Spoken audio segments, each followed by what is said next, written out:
चलिए आज एक बहुत ही अजीब लेकिन जानी पहचानी फीलिंग की बात करते हैं। वो बेचैनी जो अक्सर कामयाब लोगों को महसूस होती है अपने सबसे बड़े गोल तक पहुंचने के बाद भी।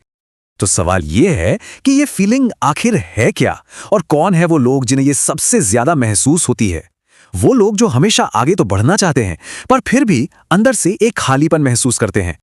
सिर्फ एक सवाल, वो एक सवाल जो हर बड़ी कामयाबी के बाद दिमाग में गूंजता है, आगे क्या। तो कौन है ये लोग, कौन महसूस करता है ऐसा?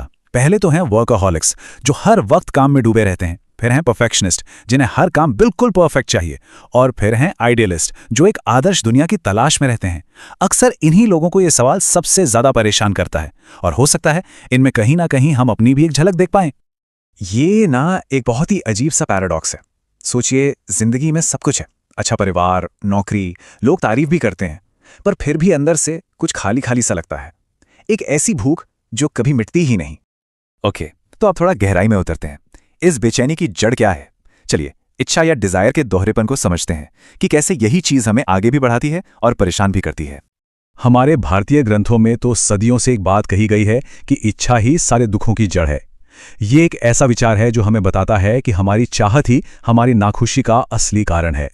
अब ये जो स्लाइड है ना, ये इस पूरे कॉन्फ्लिक्ट की जड़ है। देखिए, एक तरफ है सैटिस्फैक्शन, मतलब शांति, सुकून, कोई टेंशन नहीं, लेकिन इसका एक रिस्क भी है कि इंसान शायद आगे बढ़ना ही छोड़ दे। और दूसरी तरफ है डिजायर, इच्छा, जो आपको एक्शन लेने पर मजबूर करती है, पैशन जगाती है और आखिर में कामयाबी दिलाती है। तो प्रॉब्लम यही है, जो चीज कामयाबी दिला रही है वही बेचैनी भी दे रही है। अच्छा, अब एक बिल्कुल ही अलग एंगल से इस चीज को देखते हैं। एक ऐसा आइडिया जो शायद आपको थोड़ा उल्टा लगे। क्या हो अगर ये जो खालीपन है ये बुरा है ही नहीं, बल्कि इसका कोई बहुत बड़ा मकसद हो। ये लाइन देखिए, फिर भी एक खालीपन उसका दम घोटता है। ये बिल्कुल उस वर्कaholic की फीलिंग को पकड़ती है। सब कुछ पा लिया, फिर भी कुछ है जो इतूफ कर रहा है, दम घोट रहा है, और यहीं पर एक नए नजरिए की जरूरत महसूस होती है। तो ये नया नजरिया है क्या? इसे कहते हैं थ्योरी ऑफ क्रिएटिविटी।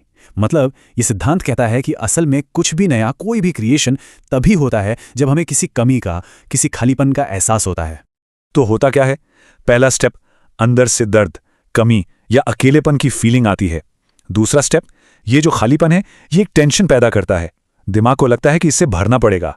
और तीसरा फाइनल स्टेप क्या है? नतीजा, कोई नई खोज, कोई इनोवेशन, कोई आर्ट, कुछ नया बन जाता है। तो मतलब ये खालीपन कोई खामी नहीं बल्कि इनोवेशन का इंजन है। ओके, अब जरा वर्कप्लेस की दुनिया में चलते हैं और वहां फैले कुछ मिथ्स, कुछ गलत धारणाओं की बात करते हैं जिन्हें हम सबने सुना है। पहला और सबसे बड़ा मिथक, वर्क लाइफ बैलेंस। पता है प्रॉब्लम क्या है? इसके नाम में ही प्रॉब्लम है। ये शब्द ऐसा दिखाता है जैसे काम और जिंदगी दो अलग अलग चीजें हैं जो एक दूसरे के दुश्मन हैं। तो फिर बेहतर तरीका क्या हो सकता है? शायद वर्क रेस्ट बैलेंस कहना ज्यादा सही है, काम और आराम का बैलेंस, या फिर पर्सनल प्रोफेशनल लाइफ बैलेंस, क्योंकि काम भी तो लाइफ का ही एक हिस्सा है ना, उसका दुश्मन नहीं।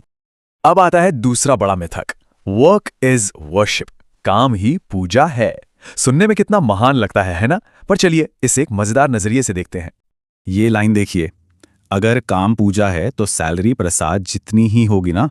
और बात भी सही है, मतलब ये मजाक मजाक में एक बहुत बड़ी बात कह देता है। पूजा तो हम दिन में बस कुछ मिनटों के लिए करते हैं, काम तो घंटों करते हैं। तो अब हम आते हैं सबसे जरूरी सवाल पर कि आखिर काम का असली मकसद है क्या।